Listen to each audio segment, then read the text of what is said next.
एक छोटा सा प्रूफ कि इंसिडेंट जो जब हमारा एंगल ऑफ डेविएशन जब मिनिमम होता है, एंगल ऑफ डेविएशन अगर हमारा मिनिमम होता है तो उस कंडीशन में एंगल ऑफ इंसिडेंट और एंगल ऑफ इमर्जेंट भी कैसे हो जाते हैं बेटे, बराबर हो जाते हैं।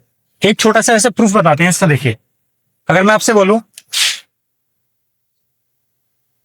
प्रूफ ऑफ मिनिमम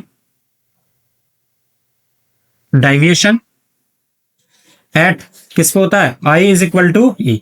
हमारे पास एक रिलेशन है, अगर आपको याद हो, कि angle A plus angle delta is equal to angle I plus angle E तो होता है। इसको उठा के ले जाओ तो angle delta is equal to angle I plus angle E कितना हो गया, माइनस का एंगल डेल्टा हो गया माइनस एंगल ए, ये तो होगा।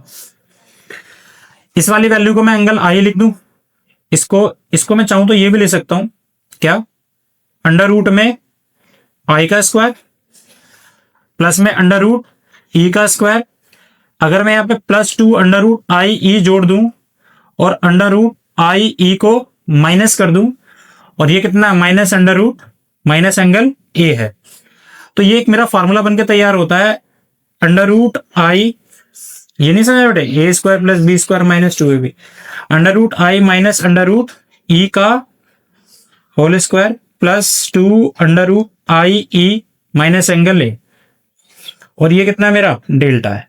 मुझे एंगल कितना करना है, मिनिमम, और मिनिमम कितना कर सकता हूं मैं, 0 कर सकता हूं भाई किसी भी मिनिमम वैल्यू, किसी भी एंगल की मिनिमम वैल्यू कितनी होगी, फिर 0 ही होगी। अच्छा, अगर मैं इसे 0 कर दूं तो उसमें एंगल ए तो कभी 0 नहीं हो सकता क्योंकि प्रिज्म का एंगल है वो। अब दूसरी बात सुनना जरा, ये इन दोनों फैक्टर में देखो, ये 2 अंडर रूट 2 आई है ना बेटे, आई इंसिडेंट एंगल है और ई क्या, इमर्जेंट एंगल। इन दोनों में से अगर सोच, अगर मैं एंगल ऑफ इंसिडेंट को नॉर्मल कर दूं तो लाइट रिफ्लेक्ट नहीं होती है, लाइट टीआईआर करती है। क्या करती है, टीआईआर।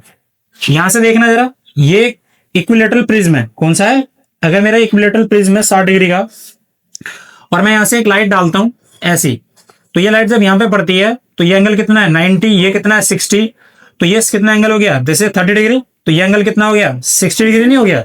अब ये जब 60 डिग्री से है तो ये रिफ्लेक्शन भी कितने से करेगी, 60 से। अब ये एंगल कितना हो गया 60, ये टोटल इस सरफेस पर ये एंगल कितना है 90, ये 30 है तो ये कितना हो गया 30, ये कितना है 60, 60 और 30 90, तो नॉर्मल डायरेक्शन में सीधे निकल जाएगा। नहीं है बेटे बात समझ में, अरे ये सीधे तो निकल गया, ऐसा डाइवर्शन थोड़ा गया। तो इसका मतलब ये हुआ कि पक्का आई और इमर्जेंट तो रे कितना, ये वाला एंगल ऑफ इंसिडेंट कभी 0 नहीं हो सकता, और एंगल ऑफ ये दिस इज इमर्जेंट ये कभी 0 नहीं हो सकता। अरे बात समझ में आई, ये दोनों वैल्यू तो 0 नहीं हो सकती, ये तो पक्का। अच्छा, तो क्या 0 हो सकता है, ये वाला दोनों सम 0 हो सकता है, तो यहां से हमने इसको बराबर में रखा भाई इसको, तो आंसर है 0 is equal to under root कितना था, सॉरी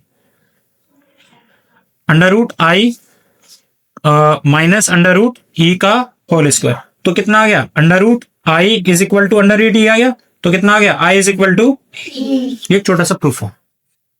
लेकिन जब हम लैब में करके देखना तो ऑटोमेटिकली वैल्यू आती है और वी नो दैट करके हम लिख सकते हैं इसे।